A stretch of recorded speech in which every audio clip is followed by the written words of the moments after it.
안녕하십니까. 해커스 이수영입니다. 네, 만나서 반갑습니다. 특별히 오늘은 아직 유아교육과를 다니면서 초수로서 합격의 꿈을 꾸고 있는 재학생 여러분들을 위해서 이 시간을 마련했습니다.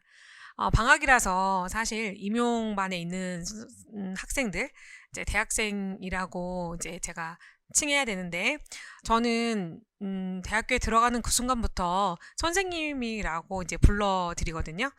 대학에 제가 가서 강의를 하게 되면 어차피 들어가서 졸업할 때 되면 교사로서의 자격증이 나오고, 들어가는 순간부터 저희는 직전 교육으로서 선생님이 되기 전에 선생님으로서의 교육을 받고 있기 때문에 이미 마음가짐은 저는 선생님이라고 봅니다. 그래서 선생님이라고 호칭 부르는 게 편하고, 뭐 학생이라고, 교수님이 학생이라고 부르는 것보다는 선생님이라고 불러드리면 서로가 또 저도 기분 좋고 이제 여러분들도 기분이 좋은 어떤 선생님으로서의 마음들이 다시 한번 생각하게 되잖아요.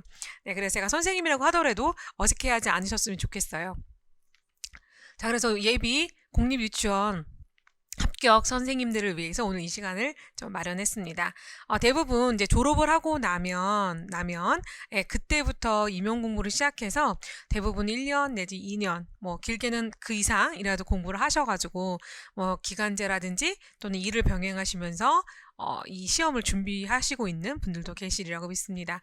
하지만 저희가 학교 다니면서 점차 어차피 학교 공부가 이 시험의 공부와 중복이 되기 때문에 학교만 다니면서 따로 이 시험을 준비하는 것보다는 한꺼번에 지금처럼 재학생일 때 공부를 조금만 더 신경 써서 하면 합격이라는 최종 목표를 가기까지 시간이 굉장히 많이 세이브 되는 것을 볼 수 있어요. 그래서 지금 저희가 특히 지금 해커스에서는 저랑 같이 여러분한테 굉장히 단기간에 또는 최소의 노력으로 시험에 붙을 수 있는 방법들을 이 시간에 알려드리려고 합니다.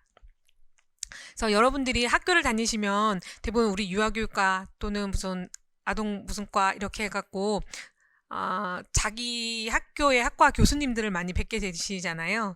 그런데 이제 이 시험의 특성상 교수님들 수업하고 이 시험에서 원하는 컨텐츠와 어떤 능력들이 조금 다르기 때문에 학교 공부를 열심히 따라가서 저희가 합격을 하면 참 좋겠지만, 이 시험 특성상 대학교의 유아교육과의 교육과정 커리큘럼과 조금 다르게 준비를 해야지만 시험에 합격할 수 있기 때문에 여러분들한테는 지금 이런 시간들을 통해서 많은 정보가 필요한 것 같습니다.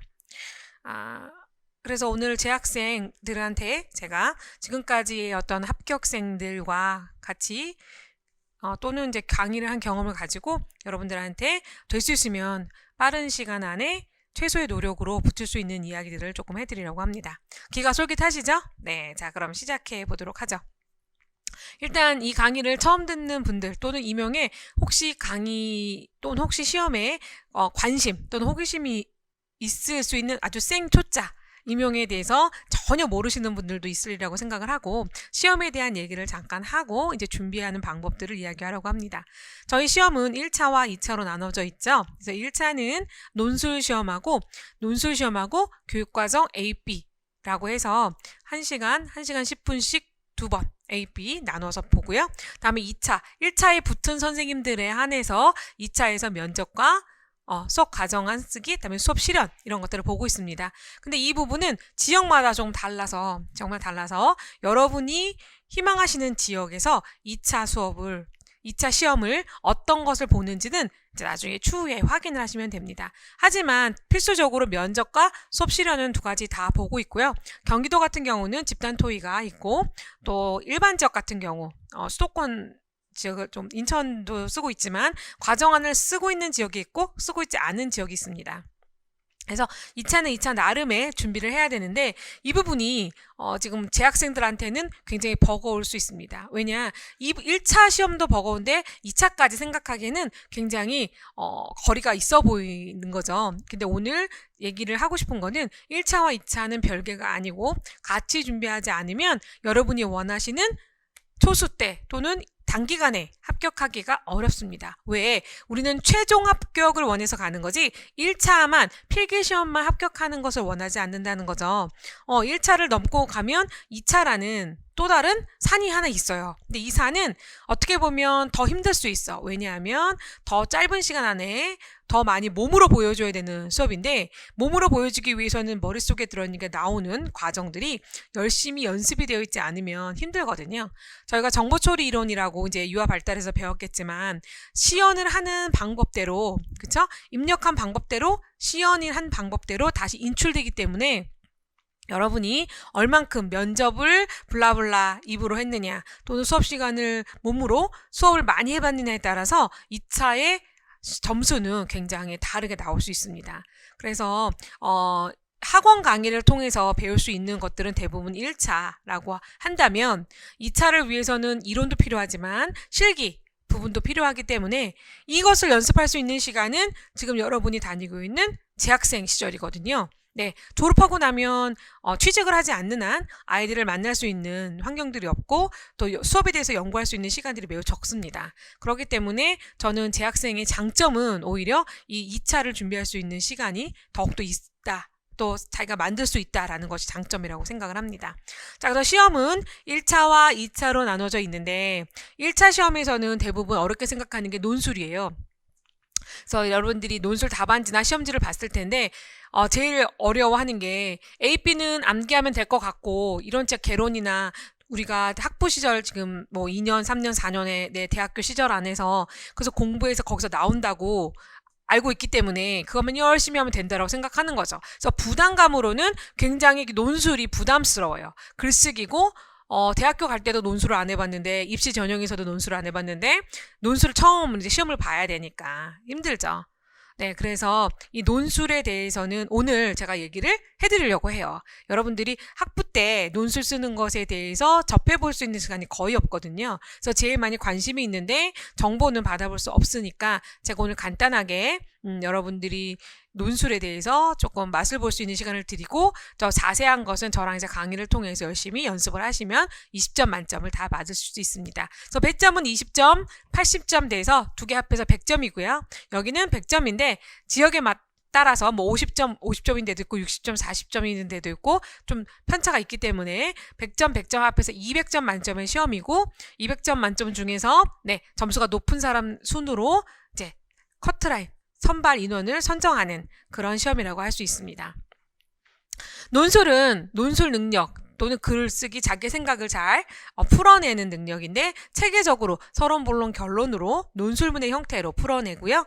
여기서는 단편적인 지식을 유아교육 AP에서 간단하게 썼다면 이 논술에서는 굉장히 엮어냄으로써 자기 생각을 일관성 있게 논리적으로 써내려가야 되는 시험이라고 할 수 있습니다. 그래서 처음에는 논술이 정말 어려워서 이제 저를 찾아오거나 강의를 듣게 돼요. 그런데 막상 논술 쓰는 방법을 다 배우게 되면 그 다음부터는 뭐가 문제냐면 정말 쓰는 게 문제가 아니었구나. 나는 이걸 어떻게 쓰나 걱정했었는데 쓰는 건 오히려 쉬운데 무엇을 쓸 수 있을까? 공부한 게 있어야지 써야 되는데 공부가 안 되면 쓸거리가 없구나 라는 고민에 빠지게 됩니다. 그래서 이 AP 공부가 충분히 되어지고 어느 정도 내 머리에 유아교육에 대한 흐름 같은 게 들어와야 논술을 쓸 수 있습니다.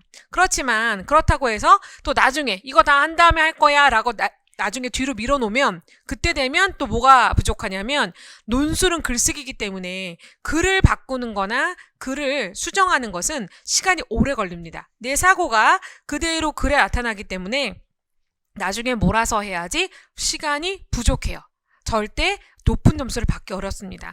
그래서 첫 해는 그냥 하다가 말 안 듣고 그냥 하다가 뭐 점수가 13, 14, 15 낮게 나와서 어쩔 수 없이 그 다음에 저를 찾아와서 두 번째 해에 뭐 18, 19, 20 이렇게 받게 되는데요.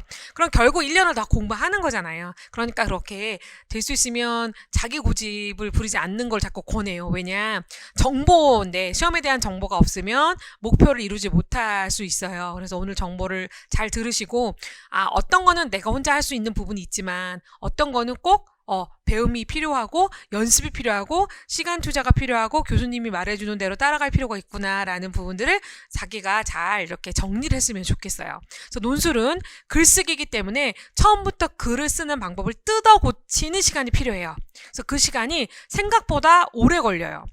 예를 들면 어떤 그래프냐면 여러분이 이렇게 올라가면 참 좋겠는데 그렇게 올라가면 좋겠는데 이렇게 올라갈 수 있어요. 네.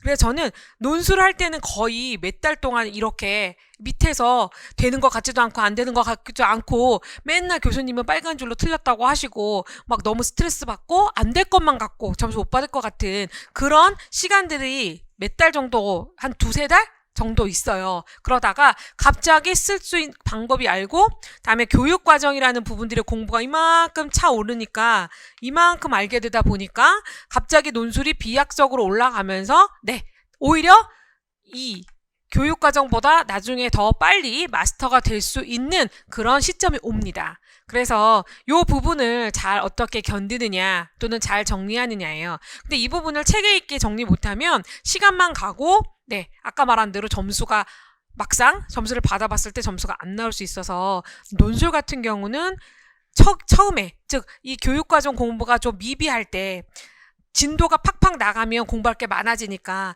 진도 나가기 전에 교육과정을 앞부분에 그러니까 1, 2월 안에 교육과정은 가면 갈수록 진도가 나가잖아요. 그러니까 논술을 빨리 끝내놓는 게 전략이에요. 논술을 빨리 끝내놓고 교육과정 A배 매진해서 지식이 얼마 정도 쌓이면 답안을 작성해보는 연습을 하게 되면서 양쪽 A, B하고 논술이 같이 둘 다 상승하는 어느 순간이 오거든요. 근데 그게 개인차가 있기 때문에 그것은 이제 자기가 노력하는 여하에 따라서 달라질 수 있습니다. 그래서 논술은 지금 다시 한번 강조하지만 글쓰기 시간 오래 걸린다. 그러니까 뒤로 미루면 절대 안 된다예요. 그래서 오늘 그것에 대해서 시험 문제에 대해서 잠깐 말씀을 드릴 거고요. 다음에 A, B는 무엇보다도 여러분이 공부만 하면 되겠지라고 생각하지만 공부를 한다고 해서 다 암기한다고 해서 문제를 100% 만점을 받는 건 또 아니죠. 왜? 문제를 푸는 스킬하고 감각이 있어야 되는 거예요. 그래서 그 스킬과 감각은 문제를 풀어봐야 되는 거죠. 그리고 그 문제를 출제자가 어떤 의도를 냈고 우리 이 시험에서는 해마다 이 시험 문제가 어느 부분을 강조하며 어떤 유형으로 어떻게 나오고 있다는 걸 파악을 하고 공부를 해야지 뭐 하겠어요? 시간을 줄이겠죠.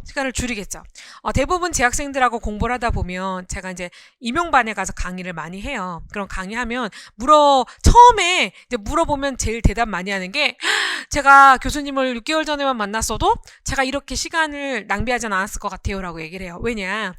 자기가 어떻게 공부할지 모를 때는 책을 피면 교재가 있으면 교재 첫 페이지부터 끝 페이지까지 이걸 다 그냥 외우려고 한다는 거예요. 그쵸? 공부를 어디를 뭘 해야 될지 모르니까. 그런데 교수님께서 시험 문제 여기서 나옵니다. 이렇게 흘러갑니다. 이거 꼭 외우세요라고 딱딱딱딱 찝어주니까 본인은 교수님이 하라는 것만 딱 하면 되니 마음도 부담도 덜어지고 시간도 줄어들고 더 몰두해서 열심히 집중해서 할 수 있게 마음가짐이 또 정리가 된다라는 거죠. 그래서 여러분들한테 굉장히 강조하는데 뭐 합격수기나 여러분들 과에 합격생이 있어서 선배님이 와서 자기의 합격 사례나 수기를 얘기해 줄 수는 있어요. 그런데 그거는 그냥 단지 합격 사례죠. 왜? 내가 아니기 때문이에요. 그 선배님과 나는 공부하는 스타일도 틀리고 사전 지식도 틀리고 개인적인 모든 요건들이 다 틀려요. 그렇기 때문에 중요한 건 목표를 빨리 캐치해서 무엇을 공부하고 어떻게 되는지 무엇을 해야 되는지를 빨리 캐치해서 나만의 방법으로 내 시간과 내 스케줄, 내 계획을 잡아서 그것에 맞게 나가야지만 최종 합격을 할 수 있다는 거죠. 그래서 이제 노하우를 가진 분들과 상담을 하고 또 그런 분들의 강의를 듣는 게 굉장히 필요하다고 생각을 합니다. 자, 그래서 2차는 일단은 오늘은 1차 위주로 얘기를 할 거고요. 2차는 제가 또 다음에 1차 공부를 하게 돼서 이제 계속해서 상담하고 이야기를 하면서 서서히 2차에 대해서 알려드리겠지만 1차 공부를 할 때 수업에 대한 모든 부분이 수업 실현과 다 관련이 있고 또 면접과 관련이 있어요. 저 무슨 말이냐? 단편적으로 암기했던 것을 길게 문장으로 말을 하는 걸 면접이라고 할 수 있어요. 그래서 논술은 글로 썼다면 면접은 말로 하는 거라고 할 수 있어요. 책에는 거의 똑같아요. 서론, 본론, 결론으로 되어 있고 면접은 시간 안에 그 내용들을 서론, 본론, 결론으로 논리적으로 얘기하면 되는 거기 때문에 논술이 머릿속에 잘 들어가 있는 사람은 면접도 쉽게 단기간에 마스터할 수 있습니다. 다음에 수업 실현은 이 유아교육 과정 배울 때 저희가 수없이 많은 과목을 배우게 돼요. 강론에 해당하는 거, 그쵸? 동작교육, 음악교육, 미술교육, 그쵸? 동극, 뭐 기타 등등 유아 언어교육에서 뭐 다양한 그런 활동들을 배우게 되는데 그 활동을 배울 때 저희는 수업에 대한 어떤 흐름, 그죠? 그다음에 계획안 이런 것들을 보게 되거든요. 그럼 그것을 눈에 본 것을 몸으로 보여줘 실제 수업을 하는 게 수업 실현이에요. 그래서 이 교육과정 할 때 다 연관이 있다는 거죠. 그래서 별개로 따로따로 공부하는 게 아니라 핵심적인 공부가 이론 공부가 핵심적으로 되면 모든 시험에서 1차, 2차 모든 시험에서 다 고득점을 받을 수 있고 다 연관이 있기 때문에 또 거꾸로 말하면 반대로 말하면 만약 한 부분이 공부가 안 되면 다 영향을 받기 때문에 전체적으로 다 점수가 좋게 나올 수 없다는 거죠. 그래서 이론 공부를 충실히 하되 깊이 있게 해야 되는데 모든 것을 하기는 너무 많으니 유아교육이라 학문을 하려고 하는 게 아니라 시험에만 붙고 싶은 거예요. 1등으로 붙고 싶은 사람이 보다는 커트라도 자기가 합격하면 되잖아요. 선생님만 되면 되는 거니까 고득점이 목표가 아니라 나는 합격할 거예요. 최단기안에, 그죠? 최소한의 노력으로. 그러면 꼭 나을 부분만 최대한 노력을 해서 거기서 점수를 뽑아내면 되는 시험이라는 거죠. 그래서 그걸 다시 한번 강조하고 싶어요. 그래서 혼자 공부하는 것보다는 정보를 가진 사람들, 먼저 그 길을 가본 사람들한테 이야기를 많이 듣고 그 이야기가, 그 정보가 나에게 굉장히 큰 도움이 된다는 거죠. 자, 그래서 대부분 이제 그냥 졸업을 하게 되고 이 노량진이라는 곳이나 대부분 학원을 가게 되면 그 학원의 스케줄들은 이런 스케줄을 따라가요. 그래서 처음에 연간 뭐 보통 4개월에서 5, 6월까지 굉장히 이론 공부를 충실히 하고요. 그 다음에 이제 기출문제나 영역별 문제를 풀고 나중에 시험 보기 한 2-3달 전에 예상 문제를 풀게 돼요. 그러니까 이게 일반적인 어떤 스케줄이라면 여러분은 재학생이니까 절대 이 스케줄대로 하면 안 되겠죠. 이 스케줄대로 하는 건 저는 전혀 권하지 않아요. 할 수도 없고요. 그쵸? 그래서 제가 이제 방학 때 여러분들 만나면 느꼈던 게 뭐냐면, 주로, 제가 계획을 세우는 것을 많이 이제 컨설팅을 해드리죠. 근데 기본적으로 지금 이 강의를 들으면서 여러분이 딱딱 무슨 대학인지 대상이 정해져 있지 않기 때문에 일반적인 얘기로 여러분들한테 적용시킬 수 있도록 말씀을 드릴게요. 자, 첫 번째 원칙은 그거예요. 재학생의 장점을 살리면서 단점을 보완할 수 있도록 해야 된다는 거죠. 당연히 여러분은 경쟁력에 있어서 졸업을 하고 뭐 1년에서 2년 이상 이 공부에 매달린 사람하고 똑같이 경쟁을 한다고 봤을 때 시험일 1차 시험에서 당연히 우리 입장에서는 당연히 내가 더 점수가 못 나올 거라고 생각할 거예요. 경쟁력이 없다라고 생각할 거라는 거죠. 근데 그거는 시험이 여러분 졸업할 때 보기 때문에 최소한 내가 졸업하기 몇 년 전부터 이 시험 공부를 시작하느냐에 달려있다는 거죠. 내가 얼만큼 시간을 세이브하고 졸업하는 순간 바로 시험을 봐서 그 해에 붙을 수 있을 것인가는 얼마나 먼저 시작하느냐에 달려있어요. 그래서 그 먼저 시작해야 되는데 그것에 대해서 한쪽으로는 임용 공부만 할 수 없는 상황이죠. 왜? 학교를 다니니까 중간고사도 봐야 되고 기말고사도 봐야 되고 다른 과목들, 뭐 학점도 관리해야 되고 여러 가지 할 것들이 정말 많잖아요. 그러니까 그럼에도 불구하고 내가 임용 공부까지 하려면 2배로 힘들겠구나라고 부담스러울 수 있다는 거죠. 그런데 그 부담을 갖고 가면은 여러분은 최소한 재학생 2년 또는 뭐 3년 해서 졸업 굉장히 긴 마라톤을 뛰는 시험이 돼야 되거든요. 여러분이 단기간에 6개월 만에 바짝 공부해서 보는 그런 시험이 아니기 때문에 마라톤을 해 가니까 굉장히 부담스럽게 몰두하면은 지쳐버려요. 그래서 부담 없게 가되 어떻게 하면 최종 목표에 갈 수 있을까가 고민인 거죠. 그래서 거기서 이제 키워드는 학기 중 방학, 연간 스케줄 이런 것들을 다 관리를 해줘야 된다는 거예요. 그래서 요것이 잘 돼서 플랜을 잘 짜면 여러분한테 그렇게 부담스럽지 않게 준비가 되는 과정을 경험할 수 있어요. 자, 처음에 재학생의 장점은 살리고 제가 단점은 보완하세요라고 했어요. 장점은 뭐겠어요? 언제든지 아까 빨리 시작했다면 시간을 세이브했기 때문에 장점은 뭐예요? 재학생은 이미 처음 배울 때 내가 오늘 만약 이번 학기에 뭐 유아 동작 교육을 배우게 됐어요. 자, 그럼 유아 동작 교육은 누리과정에서 신체 운동과 건강 영역에 해당하죠. 자, 그러면 따로 졸업해서 그 영역을 공부할 필요 없이 처음에 지금 동작 교육이라는 과목 배울 때 아예 그 건강 영역에 나오는 시험제 다 마스터 해버릴 수 있다는 거예요. 네, 내가 굳이 졸업하고 공부할 필요 없이 지금 할 때 두 가지 다 할 수 있다는 거죠. 토끼도 잡고 꽁도 잡고 다 할 수 있는 거예요. 네. 자, 그런데 중요한 거는 그 책 동작교육 우리 과의 교수님께서 선정하신 그 교재에서 시험 문제가 100% 나오지 않는다는 게 문제인 거예요. 예, 문제는 예를 들면 대학 교재와 지금 임용으로 준비하기 위해서 만들어진 교재는 차이가 있어요. 어떤 차이가 있냐면 교재는 그 대학교가 뭐 4년제나 3년제나 2년제냐, 또는 교수님의 취향, 교수님이 하고 싶은 교재, 이런 것을 교수님이 정하시잖아요. 그러니까 저희 시험에서 나오는 것 위주로 정해진 교재가 아니라는 거죠. 그런데 강사들이 만든 저희의 시험용 교재는 저희 시험에 나오는 모든 것들을 모아서 들어있기 때문에 당연히 여러분 대학 교재와는 달라요. 내가 학교 공부만 열심히 따라가면 이 시험에 붙겠지라고 생각하는 건 오산이라는 거죠. 네, 그건 착각이에요. 그렇기 때문에 제가 만약 비교를 해보세요. 그러면 대학 교재와 지금 시험 교재로 봤을 때 범위는 이렇게 돼요. 네, 시험을 위주로 한 교재가 대학 교재에 있는 내용을 다 포함하고 있어요. 예를 들면 이런 거예요. 저희가 고등학교 때 5종 영어 기억나요?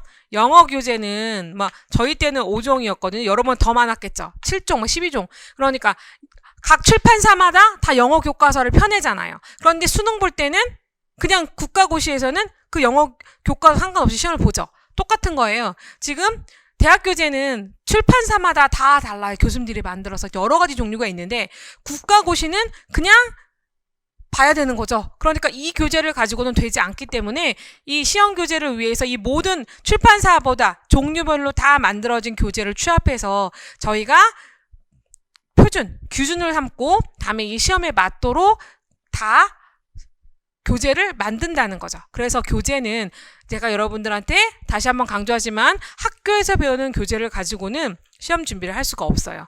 그래서 학기 중에 중간고사나 기말고사는 그 공부를 해서 가되, 물론 전혀 상관없는 건 아니죠. 당연히 다 우리가 외워야 될 게 들어있는데, 예를 들면 1장부터 12장까지 모든 목차를 다 암기할 필요는 없는 거예요.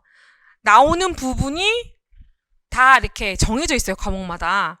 네, 주로 출제되는 부분이 있어요. 그래서 그 출제되는 부분을 우선순위로 공부하는 것이 시험에 대비가 됩니다. 그래서 여러분들 교재를 받으면 학교 교재를 따라가되 대학 교재와 강사의 교재를 양쪽을 펴놓고 한쪽으로 그러니까 즉 단권화 작업을 하셔야 되는 거죠.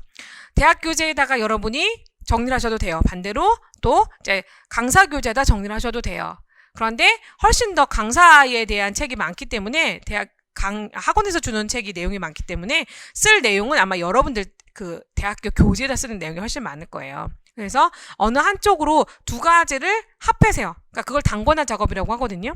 그래서 단권화 작업을 하시면 시험에서 나오는 것들이 정리가 다 됩니다. 그래서 그런 작업을 할 수 있는, 즉 장점이 있다는 거죠. 그리고 공부하다 모르면 그 교수님 있잖아요. 담당 교수님, 우리 학교 내가 동작교육이면 그 동작교육을 가르쳐 주신 교수님한테 언제든지 질문할 수 있죠. 그렇죠? 그리고 또 학원 강의를 듣지 않아도 대학에서도 또 임용반에서 같은 공부를 하는 사람끼리 커뮤니티를 결성하고 스터디를 할 수 있어요. 그래서 거기서 여기 노량진에 강의를 나오면 모르는 사람들이기 때문에 스터디를 만들기가 어렵지만 여러분이 임용반이나 그 동아리 이런 데서는 같이 커뮤니티를 만들기 때문에 스터디를 같이 짝 스터디 아니면 두세 명 모둠으로 여러 명의 스터디를 할 수 있기 때문에 그것을 살릴 수 있는 장점이 있습니다. 그리고 또 학교에서 돈을 투자해서 여러분들 임용반을 개설해서 또 특별히 관리해 주시고 이렇게 강의를 지원해 줄 때도 있고 또는 가격을 할인해 줄 때도 있고 도서를 지원해 줄 수도 있고 다양한 지원이 이루어지기 때문에 지금 그 혜택을 받으면서 여러분이 합격하심으로써 여러분의 또 학교 이름을 드높일 수 있고 또 여러분들도 굉장히 뿌듯함을 또 가질 수 있는 거잖아요. 졸업하시면서 여러분들 후배한테 모범이 될 수도 있고 정말 여러 가지 좋은 점을 많이 가지고 있는 상태라고 할 수 있어요. 자, 단점은 뭐냐면요. 단점은 뭐겠어요? 장점이자 단점이겠죠. 단점은 공부에만 매진할 수 없다는 거예요. 네, 여러 가지를 다 해야 되는 대학 시간이기 때문에 이 시간을 보완하려면 아까 말씀드렸어요. 어떻게 하면 학과 공부가 내 시험 공부가 될 수 있게 두 가지를 같이 할 수 있느냐라고 했잖아요. 근데 같이 하는 거는 지금처럼 미리 빨리 캐치하지 않고 빠른 정보, 빠른 교재, 빠른 강의를 매치시키지 않으면 그 시간이 흘러간다면 다시 돌아오지 않기 때문에 지금 이런 강의들, 안내 또는 설명회 이런 것들을 통해서 여러분이 빨리 정보를 캐치하셔서 계획을 빨리 세우셔야 된다는 거죠. 학기 중에는 지금 말한 대로 우리 시간표가 짜여서 나옵니다. 우리 학교는 이런 시간표를 1학기, 2학기 다 정해서 나오죠. 그러니까 그 1학기에 배정되어 있는 그 과목을 먼저 공부를 하시라고 말씀드리고 싶어요. 그래서 지금 저를 언제 만났고 이 강의를 언제 들으실지 모르지만 방학 중에 들었다면 앞으로 돌아올 강의와 이전에 지난 학기를 잘 자기 학교의 커리큘럼을 보셔야 돼요.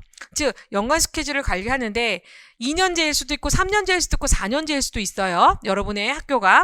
그러면 전체 졸업할 때까지 1학년 때 배우는 거, 2학년 때 배우는 거, 3학년 때 배우는 거 쭉 과목을 미리 갖고 그 홈페이지에 나와 있죠. 그래서 그것을 보시고 내가 유아교육 AP 강사님의 책에서는 쭉 이렇게 나가는데 우리 학교는 그렇게 배우지 않잖아. 이 순서대로 배우지 않아요.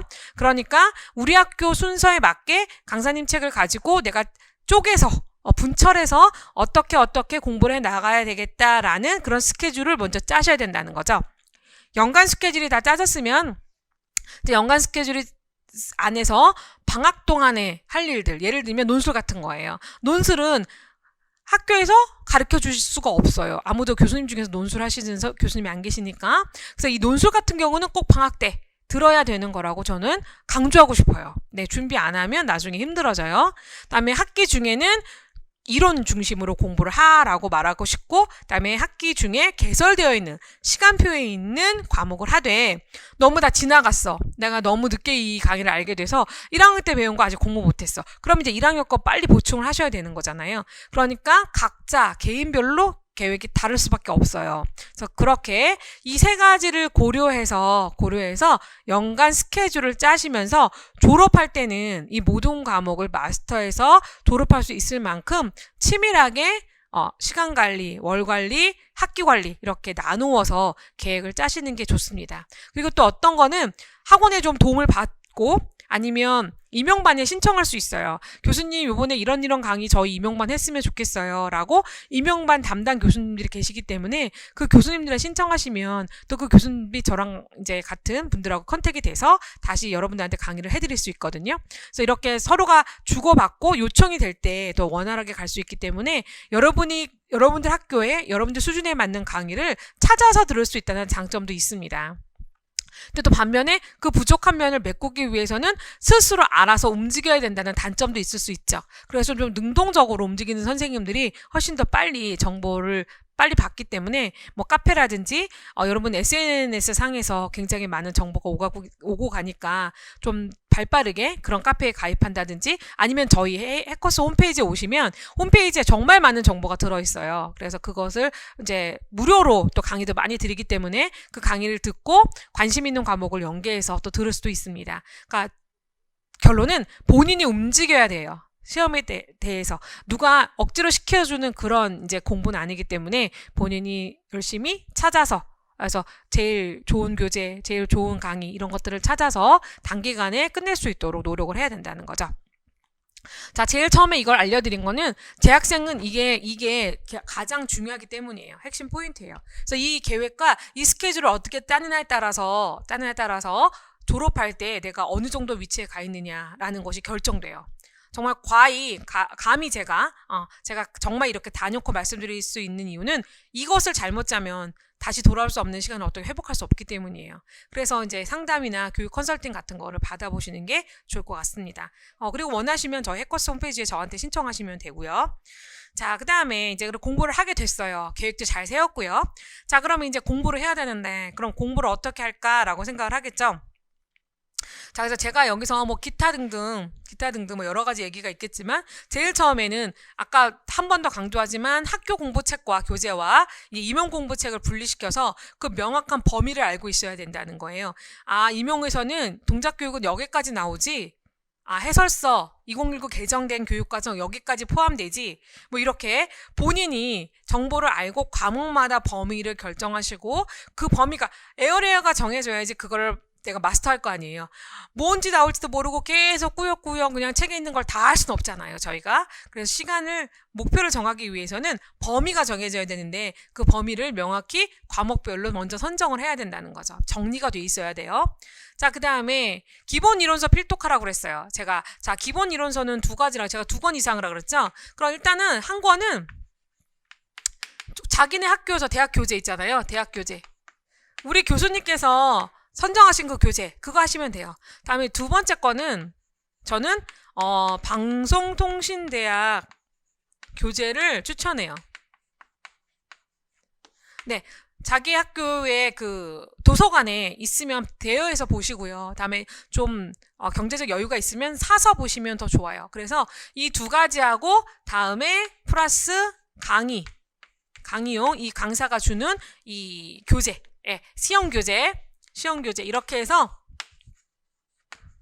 시험용 교재 3권을 충분히 과목당이에요. 과목당. 그러니까 예를 들면 유아교육, 동작교육이라는 과목을 배운다. 그럼 우리 교수님께서 선정하신 교재가 있고요. 나는 개별적으로 방송통신대 책은 빌리던지 사던지 뭐 이렇게 해서 보고요. 다음에 이렇게 시험관 강의를 듣는 교재를 딸려 나가든지, 아니면 교재만 사서 집에서, 그러니까 이수정 교수님의 강의는 안 들어도 이수정 교수님 쓴 교재는 내가 참고해야 되겠다. 그래서 책을 사서 이렇게 3가지를 놓고 유아 동작 교육에 대한 공부를 해야지만 어느 정도 내가 시험에 대한 것들을 다 이렇게 만져보고 있고 두드렸고 다 경험했다라고 볼 수 있다는 거죠. 네, 물론 제가 만든 교재나 다른 강사님들도 다 여러 가지 교재를 보고 책을 만드시기 때문에 여러분이 2권만 본다고 해서 다 아는 건 아니에요. 이 교재 안에는 최소한 이제 저희 같은 교수들은 엄청나게 다양한 책을 보기 때문에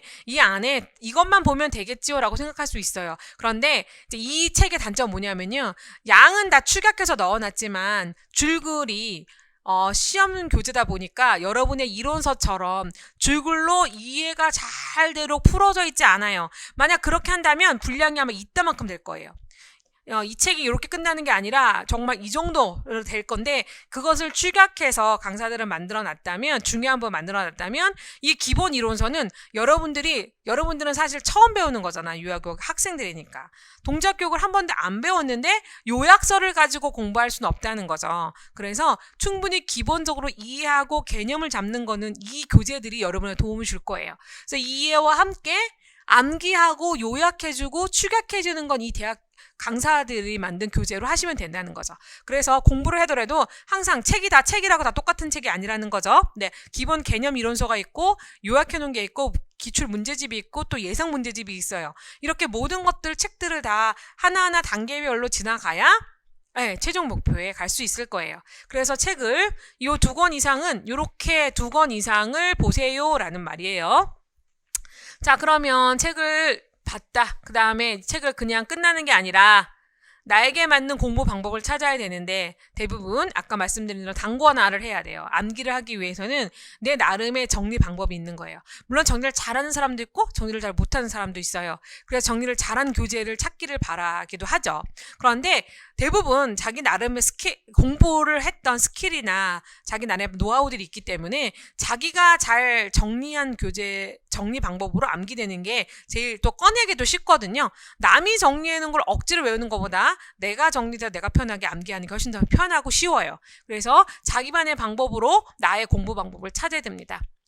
그래서 그때는 이제 강의를 추천해 드린다고 한 것은 이 부분은 조금 혼자 하기 어려울 수 있으니까 약간 이제 사교 학원의 힘을 조금 빌리거나 사교육의 힘을 좀 도움을 받으셔야 되는 부분이라고 할 수 있어요.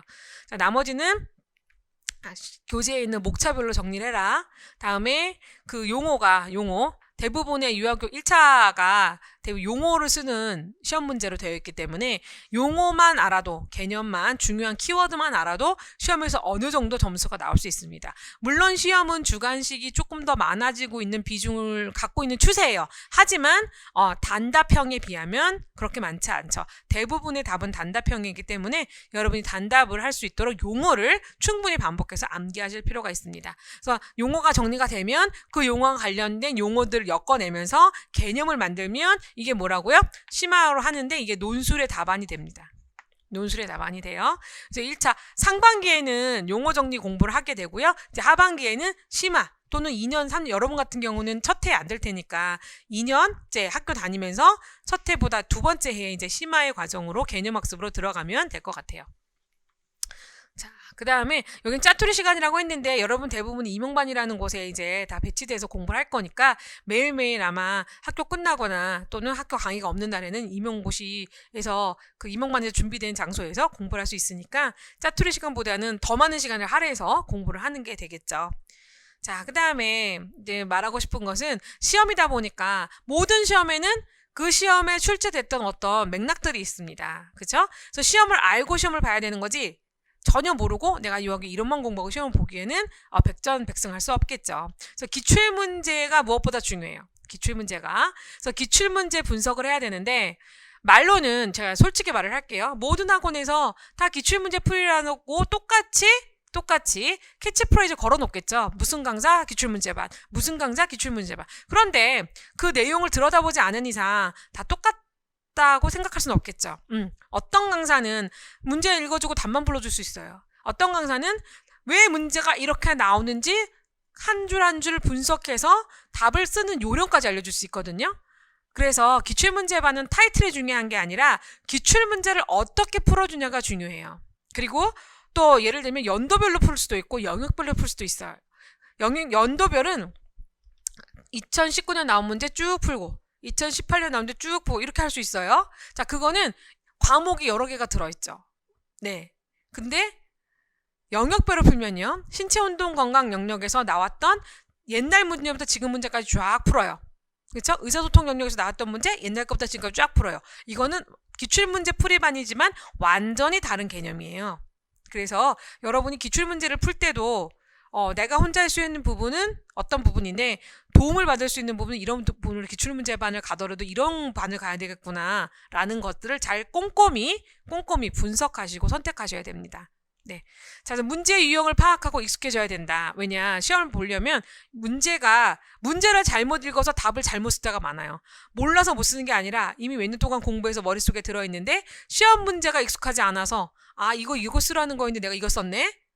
착각했다. 이런 것들이 오히려 실수가 한두 개 정도 꼭 나오는데 하나 실수하면 그 1점에 엄청나게 많은 수험생들이 붙어 있어요. 그래서 나한테는 하나지만 당락을 좌우할 수 있는 1점이에요. 그 1점이. 그래서 1점이라도 틀리지 않으려면 정확하고 명확하게 연습을 해야 되는데 그것은 기출문제라는 어떤 우리가 커다란 참고서가 있어요.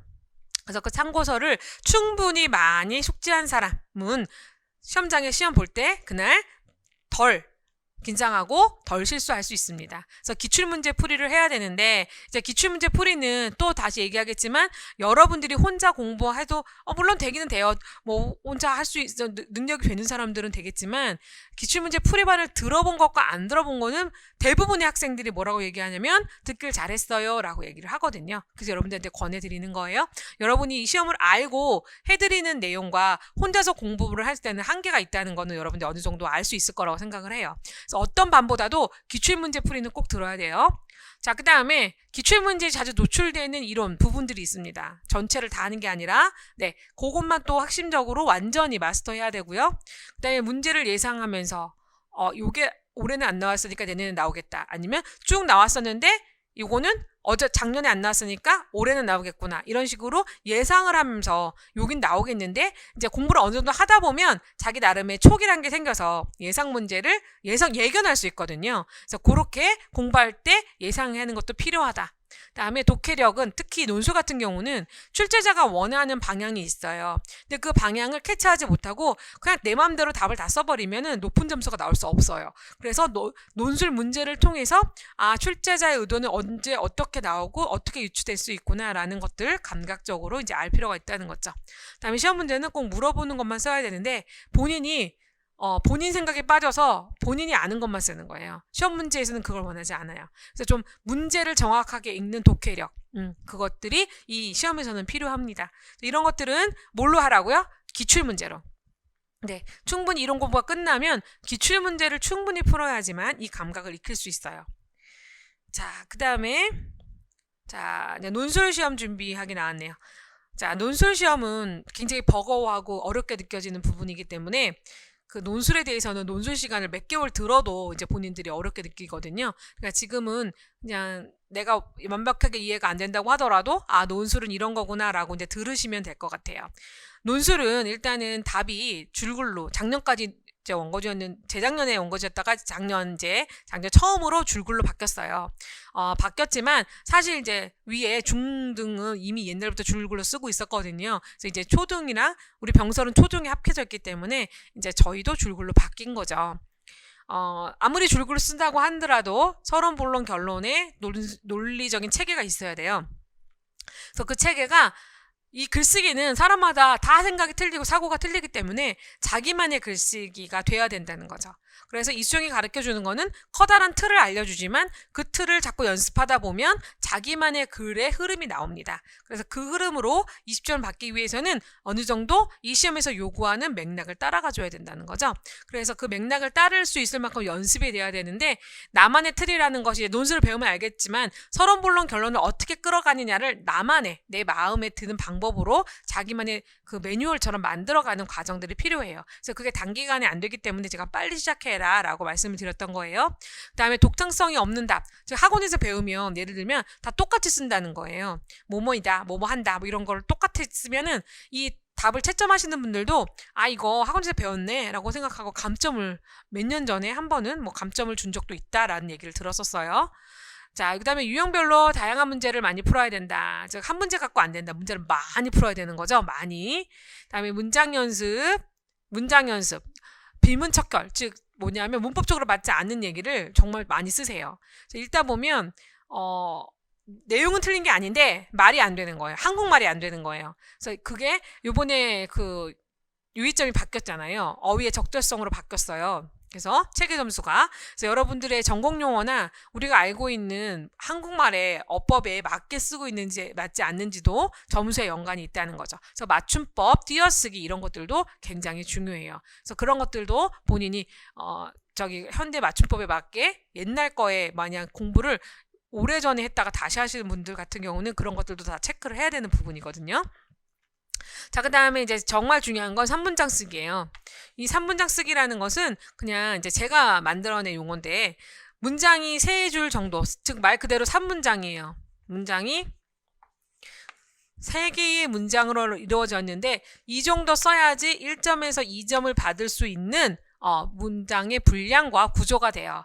즉 저희는 점수를 받을 때 논지 플러스 논거로 답을 쓰게 돼 있거든요. 논술문은요. 네, 논술문의 형태니까. 그런데 이 논지와 논거를 합해서 점수를 주거나 논지를 보고 점수를 주거나 할 수 있어요. 시험 문제에 따라서. 네. 그런데 본인이 이것을 막 10줄, 20줄 써 내려가는 게 아니라 우리는 답안지 한 개가 있고 전체 글의 점수의 배점이 골고루 분포되어 있기 때문에 대부분 여기 논지, 논거 2 이렇게 해서 어떤 글의 흐름을 가진 3문장 쓰기라는 독특한 글쓰기 방법을 배우게 돼요. 그래서 이 방법을 충분히 배우시고 이 3문장 쓰기를 연습이 되면 이 3문장이 계속해서 답안지에서 반복이 돼요. 그래서 전체 글에 3문장 반복을 하다 보면 답안지가 다 끝나는 그런 아주 간단한 제가 이제 논술문 작성법에 대해서 알려드릴 건데 그것을 하기 위해서는 3문장 쓰기가 돼야 되는데 정말 정말 되게 간단한 것 같은데도 이게 안 되는 거예요. 첫 문장과 두 번째 문장을 물고 들어와야 되는데 머릿속에서 논리적인 연결을 하는 것이 연습이 안 됐다 보니까 못하는 게 아니라 연습이 안 돼 있다 보니까 그 연습을 빨리 해서 논리적인 3문장 쓰기가 돼야지만 논술문에서 좋은 점수를 받을 수 있습니다. 그래서 이것을 연습하는 게 가장 무엇보다 필요하고요. 그다음에 여기서 첨삭을 강조했죠. 네, 논술 같은 경우는 이제 저 같은 논술 선생님한테 어떻게 잘못 썼는지, 무엇을 고쳐야 되는지를 계속해서 체크를 받아야 돼요. 그걸 첨삭이라고 할 수 있는데 자기가 많이만 써본다고 되는 게 아니라 빨리 잘못된 걸 첨삭을 받아야 그걸 수정해서 100점 만점의 답안으로 갈 수 있었거든요. 그래서 첨삭도 매우 중요한데 처음에 아무것도 못 쓰는데 그때부터 첨삭을 받을 필요는 없고요. 어느 정도 쓰게 되면 그 다음부터 첨삭을 받으실 필요가 있어요. 네, 자, 논술 시험도 이렇게 준비를 해야 된다. 그리고 방학 중에 강의를 통해서 도움을 받았으면 좋겠어요. 네, 다시 한번 얘기할게요. 논술은 학기 중에 하기는 버거워요. 그래서 방학 중에 강의를 듣거나 또 방학의 계절 학기로 할 수 있으니까 그때 따로 본인이 제 논술책 가지고 제가 논술은 이 책 하나만 혼자서 공부할 수 있도록 좀 쉽게 만들었기 때문에 먼저 한번 자기 혼자 스스로 보고 또 강의를 듣는 것도 도움이 되겠죠. 아니면 스터디를 통해서 할 수도 있고요. 자, 그러면 이제 마지막으로 이제 정리를 하면서 재학생의 전략에 대해서 생각을 해보고 제가 이제 다음 실제 이제 논술 문제 푸는 걸로 넘어가려고 합니다. 자, 재학생의 전략. 정보가 중요하다. 제가 지금 다시 한번 얘기합니다. 그쵸? 재학생은 학교에다가 맨날 학교 집 이렇게 가다 보니까 이 임용 쪽에 정보들이 부족할 수 있어요. 그래서 임용의 정보를 받을 수 있도록 노력을 많이 하셔야 되는 부분이 있습니다. 자, 그래야지 정보를 받아야 가장 빠른 시간에 경제적으로 시간을 줄이면서 돈도 많이 안 쓰면서 시간도 많이 세이브하면서 그렇게 합격을 갈 수 있기 때문이에요. 자, 그래서 합격을 위한 전략을 먼저 파악한다. 지금 제가 말씀드린 것들이 다 전략에 들어가죠. 네, 기출문제 어떻게 해야 됩니다. 논술 어떻게 됩니다. 시험 문제 플랜 어떻게 짜야 됩니다. 이게 다 전략이에요. 이걸 모르고 무작정 공부를 하는 사람과 이걸 다 알고 총체적인 시간표 안에서 진행되는 사람은 엄청난 차이가 나는 거죠. 그래서 이 전략을 자기만의 전략으로 만드셔야 돼요. 한 번 듣고 그냥 흘러가는 게 아니라 정말 빨리 계획을 구체적으로 눈앞에 보여져서 내 눈앞에 항상 보이게 붙여놓고 매일매일 내가 그렇게 그것을 가고 있는지를 확인하셔야 된다는 거죠. 왜냐, 또 한 번 말하면 장기전이다 보니까, 마라톤이다 보니까 지도가 없으면 내가 어디로 가고 있는지를 몰라요. 그냥 매일매일 하루하루가 지나갈 수 있거든요. 그래서 내가 조금 긴장 안 하고 몰두는 안 하지만 그 길에서 벗어나면 안 되는 거니까 내가 어디로 가고 있는지 정도는 체크될 수 있는 맵이 있어야 된다는 거죠. 그래서 그 맵이 내 앞에 책상 어느 쪽에는 한 곳에는 항상 눈에 보이게 있으면 더 도움이 될 거라는 거죠. 자, 이제 졸업하는 해 최종 합격을 위해서 계획을 세워라. 이거는 무슨 역산하라는 뜻이에요. 역산. 네, 역산. 왜? 무슨 말이냐? 거꾸로 세는 걸 역산이라고 하죠. 지금부터 공부해서 합격이 아니라 내가 언제 합격할지를 먼저 정해놔야 돼요. 합격 연도라든지, 그쵸? 그 다음에 졸업 연도 정해놓고, 거기서도 거꾸로, 그러면 내가 지금 뭐 해야 되나, 이 시점에. 그 다음에 그 전에라면 무엇을 해야 되냐. 최소한 1년, 2년 공부를 해서 내가 재학생이 지금 뭐 1학년이라든지, 2학년이라든지, 3학년이라든지, 학년에 따라서 나한테 주어진 시간이 다를 수 있어요. 그쵸? 그러니까 내 시간에 맞게 역산을 해서 거꾸로 계획을 세워나가야 된다는 거죠. 졸업하는 해의 최종 합격을 위한 계획을 세우세요. 그 다음에 한 번 더, 임용반이 있다면 그 임용반을 100% 활용하세요. 그냥 임용반에 가서 내가 공부를 하는 걸로 끝나는 게 아니에요. 임용반을 내가 이용해야 돼요. 그것도 왜냐하면 또 임용반 교수님 좋아하세요. 이렇게 열심히 공부하는구나, 뭘 요구하는구나, 맞춰줘야지. 또 임용반 교수님은 또 거꾸로 생각해보면 저처럼 임용만 연구하시는 교수님이 아니시죠. 학교에서 자기 담당 과목도 있는데 임용반까지 그냥 관리하시는 거잖아요. 그러니까 임용반에 매진할 수는 어려운 환경이실 수도 있어요. 그러니까 임용반 교수님께 여러분이 오히려 이렇게 요구하거나 제안하면 교수님이 오히려 더 좋게 또 더 풍부한 환경으로 여러분들 지원해 주실 수 있겠죠. 그래서 임용반의 활용 혜택이라는 거 다양하게 이제 활용해 보시고요. 그다음에 내가 이렇게 강의를 들었어도 정말 혼자서는 너무 힘들어요. 교수님하고 같이 가서 제가 최종 합격까지 가서 최종 합격하고 싶어요. 뭐 이렇게 원하시는 선생님들은 저한테 이제 해커스를 통해서 연락을 해주시면 저랑 같이 컨설팅과 함께 상담을 통해서 여러분들이 최종 합격까지 가는 길을 도와드릴 수 있을 겁니다. 자, 마지막으로 해보고 싶은 말은 이거였죠. 마라톤입니다. 마라톤. 그래서 체력 안배를 잘 하셔야 돼요. 예를 들면 내가 막 예를 들면 이런 거예요. 근데 이번 방학 때 선배님이 와가지고 막 합격 사례 설명을 해준 거예요. 그래갖고 막 마음속에 와 나도 저 선배만큼은 하면 될 것 같아. 막 부푼 꿈이 생긴 거예요. 그래서 오늘부터 열심히 시작하리라. 그래서 막 달리기 시작했어요. 그런데 한 달도 안 돼서 이제 계약이 됐어요. 계약이 되고 뭐 자꾸 막 뭐 좀 이거 동아리 뭐도 해야 되고 대학 이거저거 하다 보니까 점점 이제 나의 열정은 사그려들기 시작한 거죠. 그래서 이제 중간고사도 볼 때가 됐고 이제 기말고사 볼 때쯤 되면 임용은 머릿속에 잊혀졌을 수도 있어요. 자, 이렇게 학교 생활과 우리의 공부가 같이 가야 되기 때문에 제가 항상 체력 안배 또는 관심, 몰두하는 거 이런 비중들을 잘 안배를 하셔야 돼요. 그래서 지치지 않아야 되지만 포기하면 안 돼요. 이 시험의 특징은 포기하지만 않으면 합격할 수 있어요. 그래서 뭐 5년, 6년 하시는 선생님도 계세요. 왜? 일병행을 하거나 그쵸? 아니면 정말 1차는 됐는데 2차 내가 학교 졸업하고 맨날 공부만 해서 현장 경력이 없다 보니까 2차를 잘 못해. 그럼 2차만 보기 위해서 1년에 한 번밖에 볼 수 없으니까 첫 해 안 되면 두 번째 해, 세 번째 갈 수 있거든요. 자, 그러면 오래 공부할 수 있단 말이에요. 사람에 따라서. 그러면 지쳐서 그만둘 수 있어요. 에이, 안 되나 보다. 그런데 제가 여러 명의 선생님들과 공부해 본 이상 포기만 하지 않으면 꼭 되더라고요. 예, 될 수밖에 없는 시험인 것 같아요. 왜냐면 저희는 뭐 특출난 사람을 뽑는 게 아니라 선생님으로 만들어져서 준비가 된 사람을 뽑는 거라서 시간이 각자 개인적으로는 다 다르게 걸리지만 다 어느 정도 모습으로 선생님이라는 모습으로 빚어지게 되면 그 시험에서 합격을 하더라고요. 제가 보니까. 그래서 자기 자신을 빨리보다는 서서히 준비시켜서 원하는 시점에 합격을 원하는 시점까지 준비시키면 되는 그런 시험이라고 생각하시면 될 것 같아요. 자, 그래서 무엇보다도 흥미 잃지 말고 끝까지 갈 수 있게 하되 같이 어차피 혼자 가는 길은 외롭고 힘들어요. 그래서 임용반이 있는 거고 거기 선후배가 있고 또 교수님도 계시고 또 서로 으쌰으쌰 해주고 상담도 해주고 자극도 주고 그렇게 같이 공동체에서 같이 만들어가는 것. 우리 교사론에서 배웠지만 교사는 혼자 가는 사람들이 아니기 때문에 공동체 안에서 같이 공부하다 보면 충분히 최종 합격까지 갈 수 있을 거라고 믿습니다.